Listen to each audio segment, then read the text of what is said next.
Hey there, welcome back to another video just like last time. My name is Nick. Let's get into it. Got my notes right here like always because for the final time this PLL season, I have a review to go over. And this one's for the championship between the New York Atlas, the best team out of the East, and the Denver Outlaws, the best team out of the West. You could really tell this was a matchup of the two best teams. We don't always get that when it comes to these championship games, so when it happens, it is a treat, just like this game was. We had goals, we had timely saves, pretty much everything you could ask for in a championship game. But let's get into these top scorers. For New York, we have Jeff Teat. He had 6 points, three 1 point goals, three assists, followed by Connor Schellenberger with four points, two 1 point goals, two assists. And then Matt Trainer, traditionally a midfielder, ended up playing attack this game, for most of this game at least. He had three 1 point goals, all came after he moved to attack. On the Denver side of the stat sheet, Pat Cavanaugh was their leading scorer. He had 4 points, two 1 point goals, two assists, followed by Brennan O'Neill, who had 3 points, all of them being 1 point goals. And then Jared Bernhardt had 2 points, both being 1 point goals. No 2 point goals scored in this game, which I thought was a little interesting. Still new, so I'm not sure the frequency with 2 point goals being scored, what is a lot, what isn't. But there were none this game, which I was like, keeping it all within the arch. Uh, this was a very close game all the way through. The biggest differential in score was a 3 point lead, and that was for New York right after halftime. They scored, making it 10-7, and then Denver ended up coming back, and it was within 1 or 2 points the rest of the game. So I said Matt Trainer, traditionally a midfielder, was playing attack. That was because Xander Dixon actually ended up getting injured with 4 minutes and 25 seconds left in the second quarter. Logan McNaney got the ball and was running to kind of get a play kick started, and Xander Dixon was running back. I don't know if he was trying to sub out to get a defender onto the field or what his initial plan was. It looked like him and Logan McNaney ended up making knee-on-knee contact, and Xander Dixon ended up going down. He immediately pulled his helmet off, and he did not get up.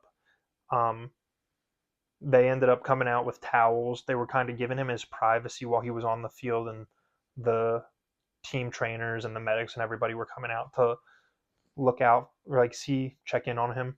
And they actually never ended up showing the replay of what had happened. So during halftime, I got a little curious and I was like, let me find it. So I took my phone out and I found it in the stream of the game, and it was way worse than I thought it was. He went down. His leg is actually definitely broken. I was going to say might be, but it's definitely. His leg snapped. His foot was dangling in the wrong direction. Anyways, if you're not into, like, if you can't handle stuff like that, I don't recommend looking it up. If you are, maybe, but I'm not. I wish I did not look it up.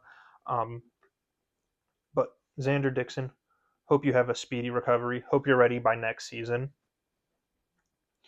That is what led to Matt Trainer moving up to attack. So the goalie comparison for this game, Logan McNaney was in net for Denver. He had 11 saves for 44% save percentage. New York, the brick wall, Liam Entenmann, 14 saves, 51% save percentage. He had this one play. It was in the fourth quarter. Denver comes up. He made three separate moves with his stick and somehow still managed to make the save, which would have ended up tying the score, I believe. Let's go to our quarter by quarter scores. In the first quarter, New York scored 3 points. Denver scored 5.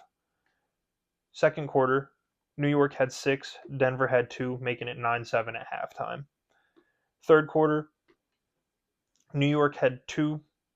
Denver had 5, making it 12-11. Fourth quarter, New York scored 3 times, Denver just once, leading to the final score of 14-13 for the New York Atlas. Here's a stat that I don't normally cover when I haven't done it when I was doing these reviews for the other rounds of the playoffs, but Trevor Baptiste was an absolute beast at the face-off line today. He won 23 of the 30 face-offs, leading to a face-off percentage of 73%. And I just had to give him a shout out. Jeff Teat was the MVP of the finals, and I mean, you could tell why. He had 6 points on the winning team. He pretty much helped them all the way through the game. So the New York Atlas, congratulations to you guys. You are the 2025 PLL champions. The whole team actually got a check for $80,000 to split amongst the team.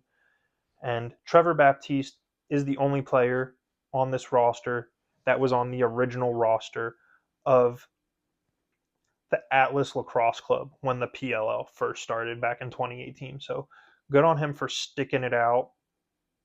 Good on the club for keeping him around. This was a really great game to watch. New York was buzzing. Denver was buzzing. So I can't wait for next year. I'm hooked. I'm in all season next year. But let me know what you guys thought in the comments down below. If you like my somewhat daily content, why don't you throw me a subscribe? But until next time, bye-bye.